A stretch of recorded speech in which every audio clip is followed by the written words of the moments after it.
Okay, we are on chapter 11 for Snow Treasure.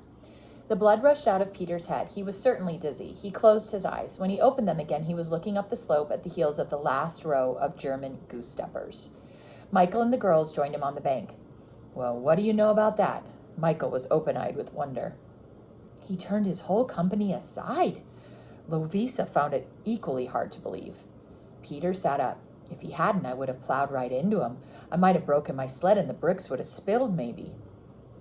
Helga spoke thoughtfully. The least that could have happened would have been to make them angry. We've been lucky, I guess, Peter admitted. I told you there was nothing to be afraid of. Helga shook her curls.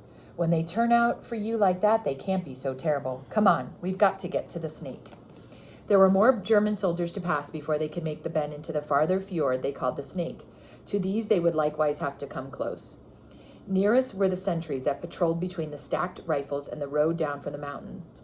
The sleds would pass within a few feet of where they walked. If Uncle Victor wants them to see us today, he gets what he wants, Lovisa pointed out. They'd have to be blind to miss us. Uncle Victor didn't know it would be as bad as this, Peter grumbled. He didn't say they'd be marching on the road. Well, we got past them, didn't we? Come on, Peter, let me go first, Helga begged. It would look even less suspicious if a girl went first. But Peter was head of the defense club, and it was for him to lead them wherever they had to go. No matter what would happen, he must go first. But he was still frightened enough to want Helga to take the lead.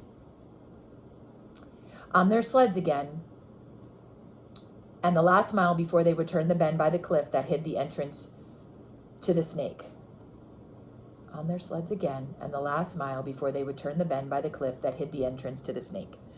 That's not a complete sentence, but okay. The sentries were taking their stiff-kneed walks beside the rifles. The other Germans went on with their work of unloading the supplies. Nobody so much as looked at the children on their sleds. What if the sentries were to stop them? Peter asked himself. What if they wouldn't let them pass? The captain had been friendly because he himself used to like to toboggan.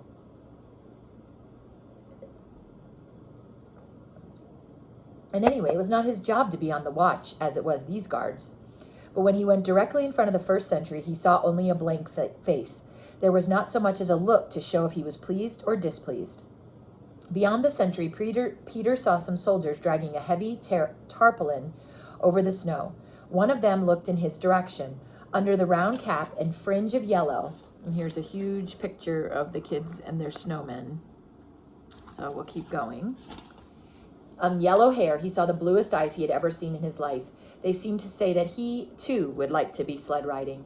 Another sentry was stepping up the line over the churned snow, and beyond him another. Like the first one, they had only blank looks to give the children. None of them so much as lifted a finger to stop them. So they were going to be allowed to go on. Uncle Victor had been right when he said that no one would suspect boys and girls on their sleds. Peter breathed a sigh of relief and dug his heels into the snow for a fresh start. The cliff that hid the Snake was just ahead. Beyond it, they would be safe from curious eyes. That day, anyway, would be won. The sleds would have to be dragged the rest of the way as the ground was level, but it wasn't far to go. After the cliff was passed, there only remained to find the 2 fallen trees and to bury the gold and build the snowmen. In the Snake, Peter stopped to get his breath. His sled was terribly, terribly heavy. He hadn't noticed how heavy it was when he pulled it through the woods from the cave. Now it was a fearful load. The others were close on his heels. They, too, seemed tired. Even Helga crept along, dragging her crushing load of gold. But where's Uncle Victor's boat? Peter searched both sides of the stream with his eyes. There was no boat on the black water. The trees. Lovisa's eyes fell on a flat stretch that was closed in at two ends by long ridges of snows. Here's one of them. She poked her arm to the elbow into the crusted white. Then she ran through the deep, untrodden, not trod upon, stretch. And here, she called, is the other. The 4 of them began burrowing in the snow. 4 pits were made, and into each went the brown-covered bricks. Then 4 snowmen rose over the bricks. Each stood guard over a mound of gold worth more than 80,000 kroner, or $20,000. So between the trees, $80,000 in gold bullion lay buried in the snow. We've done it, Peter exulted. We passed them, and they never guessed. Dumb, stupid things. Helga's lips curled in scorn. We did it, we did it. Lovisa thumped Helga on the back and then threw her arms around Peter. And now none of them was tired. They pounded one another's backs and shoulders. They joined hands and circled around and around Peter's snowman. And the captain turned aside his troops because he didn't want to spoil our sled track. Helga burst out laughing. Oh, if he only knew. Tears ran out of her eyes. Weak from laughter, she could no longer stand and fell helplessly in the snow. In roars, the other fell down beside her. He said when he was a boy there was nothing he liked better than sledding. Peter choked with mirth. He likes sledding, and so do we. Oh, if only he knew. I'm going to go on to chapter 12 in Snow Treasure. Peter would have liked to tell Uncle Victor about the events of the day, but Uncle Victor and his boat were nowhere to be seen. It was strange, for Peter knew that Clang Pearson was somewhere in the Snake. But look where he would, all he could see was the black rushing water, the bobbing ice cakes, and the snow that covered ground and trees alike. It was getting late. They had to get to the Holmes farm before the blackout. It was 3 miles up the road from the beach. They'd have to hurry. It was twilight by the time the little band turned into the farmyard. Here, they were on familiar ground. They'd passed the German sentries a second time. Again, they saw the friendly captain who had turned aside his soldiers. He was returning with his troops, and he greeted them. Did you have a good sled ride? He asked in excellent Norwegian. Peter was sorry he wasn't allowed to answer him. At the farm kitchen, Michael pounded on the door. Who is it? A frightened voice called out. When Michael gave their names, there was a scuffle inside. They had to be recognized before the door would be opened. Come in, the farm wife called, and Peter thought that for all the sadness of that terrible day, there was still a cheerfulness about the good brown face. That they had succeeded in carrying the gold past the Nazi sentries seemed to bring hope for Norway. You had no trouble? Her husband came out of a dim corner. Their supper was even now being dished into great earthenware bowls. Peter thought he had never smelled anything so good.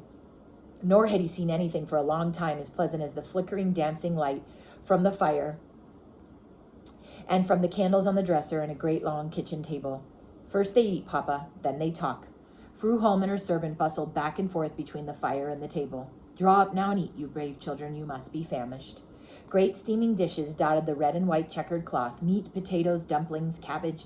On the table were also many cold foods, dried herrings, pickled eggs, mackerel, and great round sheets of the hard rye knäckebröd. Also huge mounds of iced cookies. The children fell upon the food like puppies around a basin of milk. It disappeared like snow when brought into the house. Fru Holm and Marie, the servant, were kept busy walking back and forth between the table and the stove, refilling the bowls. Herr Holmes sat in a rocking chair, his pipe between his teeth. So you got through all right. The rough old farmer could not wait to hear the story. Papa, let them eat, his wife kept urging. When Marie and I are washing up, you shall hear. Ja, eat your fill. He rocked contentedly. It's wonderful that we have boys and girls like these who can trick Germans and not get caught. He chuckled. Shh, Papa, spies everywhere, Fru Holm cautioned. Could even be here.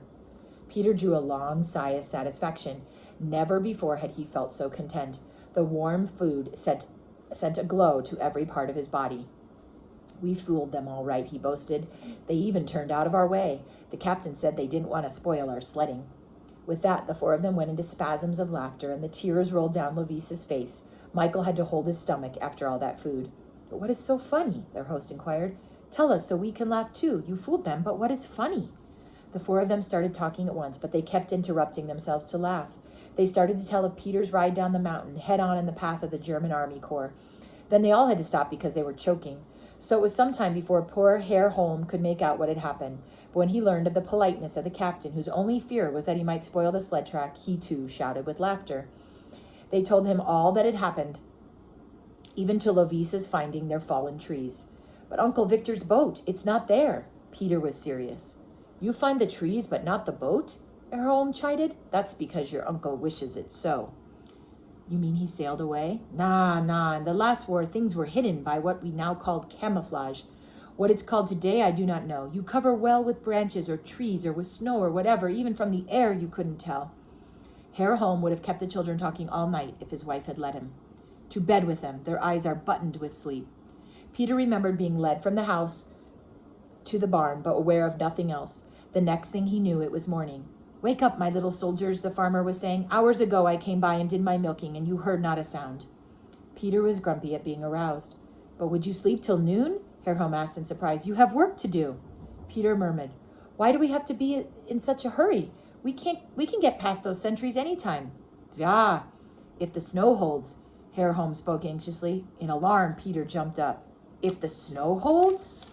That's the end of chapter 12.